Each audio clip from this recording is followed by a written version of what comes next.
G'day everyone, welcome back to another video. So if you don't know, a while ago we did set up this aquarium behind us, a heavily planted crebensis aquarium. So we've got a pair of albino crebensis in here.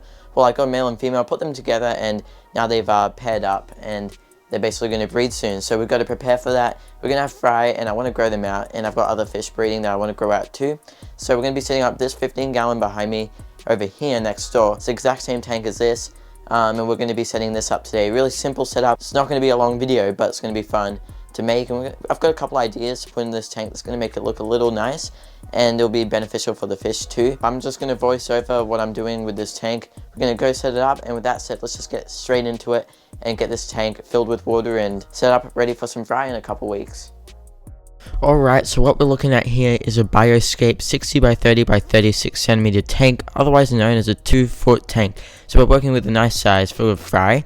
For a light, we just got a simple LED eBay light. I got it for like 50 bucks on eBay, and it's really just blue and white LEDs. Great for growing green aquarium plants, and that's really it. Super bright, so I had to put black tape over it because it's not dimmable. That's one really annoying thing about this, especially when you have grow out tanks. It's really important to not have too much light, otherwise you'll easily get algae. But yeah, just putting some black electric tape over does the trick.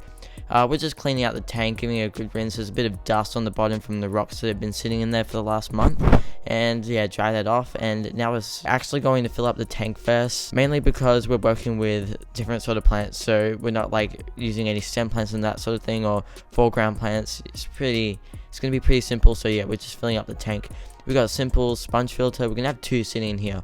One's not going to be running, but the other's going to be running. We're just having one sitting in here for probably another setup in the future, just so it cycles itself and works itself out, so we can add fry in straight away to that second grow out tank or whatever. But yeah, that hasn't been confirmed yet. Yeah, we just got a little sponge filter in here. I've never used this type before, so yeah, I don't know, give it a shot. It definitely takes up less room than a normal sponge filter that sits on the bottom. At least it takes up less bottom space, which we're going to have plecos in here at one point. Hint, hint. We've also got a Bioscape heater in here as well. And yeah, 55 watt heater heats a 60 litre tank really well. And we set that to about 24 to 26 degrees Celsius, perfect temperature for raising fry. Now, huge mistake I'm making here. I actually got some sand just from Bunnings straight out of the bag, and yep, added it to the tank and clouded up. Like, I don't know why I did that. I didn't think before, and so yeah, I had to wait a day for it to clear. Now it's looking great. So yeah, a lot of pain and frustration went through that, but now we're back to a nice clear tank. Took out the rock, putting some stress coat in, just to make sure that there's no like any heavy metals or chlorine in the water. It works really well. I always use stress coat plus. It also helps with the coats of the fish. Not that we're going to have fish in here anytime soon. We're going to start off with some moss balls that my friend gave me. It did have cyanobacteria in here at one point, which we'll get to later on in the video. But yeah, just plop them in. It should be fine now because they were grown immerse. But yeah, I'll tell you something later on that happened in this tank to do with that. And we're just moving the moss balls, of course, because, you know, I don't like how they just fell. Anyway, moving on, we are actually heading to the 80 litre angelfish tank. Not permanently angelfish tank, they're going to move very soon.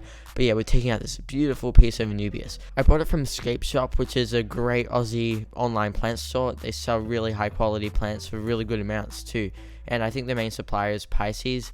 But yeah, I really love their products there, and that's one of their main pieces of Anubias. So now I'm going to show you how to stick that Anubias to a rock. And it's going to be super simple. All you need is cyanoacrylate super glue gel, and you're going to need your Anubias and a rock.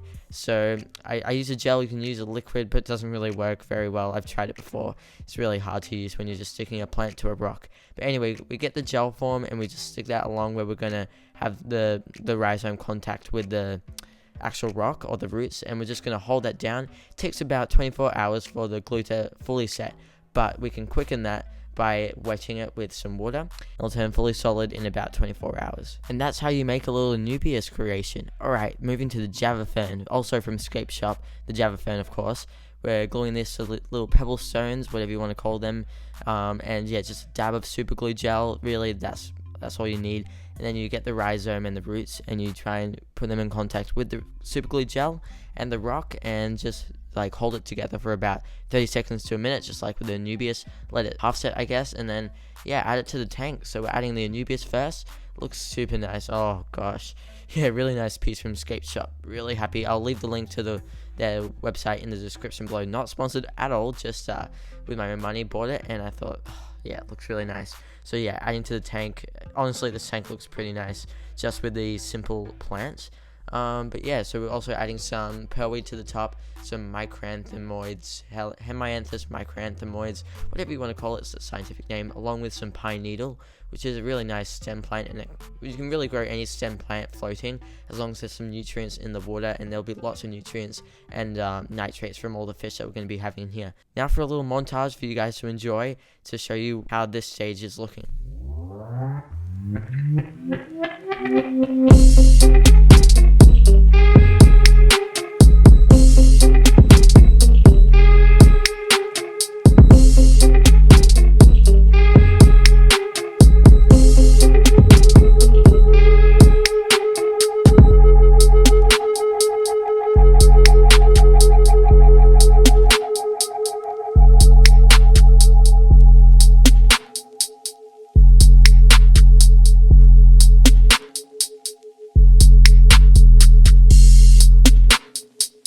Alright, just about 2-3 weeks later, we've got a package, and I'm so excited, from Valley Lake Fish Room, a local, well, from South Australia, but from the same country, I guess. But yeah, he's a great guy. I've talked to him a lot behind the camera, and I've had fish from him before, and he's amazing with the way he ships his fish, how fast he is at shipping them, and the quality of his fish. So you can see here, double bagged really well. I mean, it could be some more oxygen, but these bottom dwellers for one day should be fine. And yeah, we've got some super red Bristlenose plecos, super red. Anyway, but yeah, so these are really nice fish. It's a pair, an adult pair, so they're going to start breeding as soon as I kind of trigger them and they settle in a bit first, of course. But yeah, they're going in here temporarily, going to get one spawn out of them, then move them to another tank, of course. But yeah, so this is going to be a breeding project for a bit, really exciting. And yeah, we've got some caves. We're going to place them into the tank, and I'm really excited to just add these to the tank. We'll just play some music over it, and I guess just enjoy.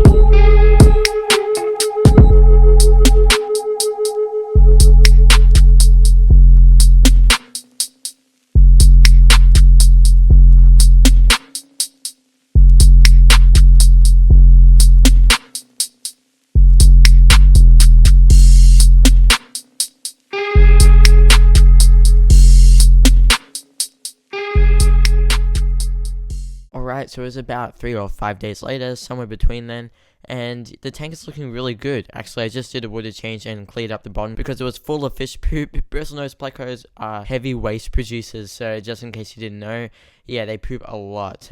So I've been feeding them cucumbers lately, and that's really it actually.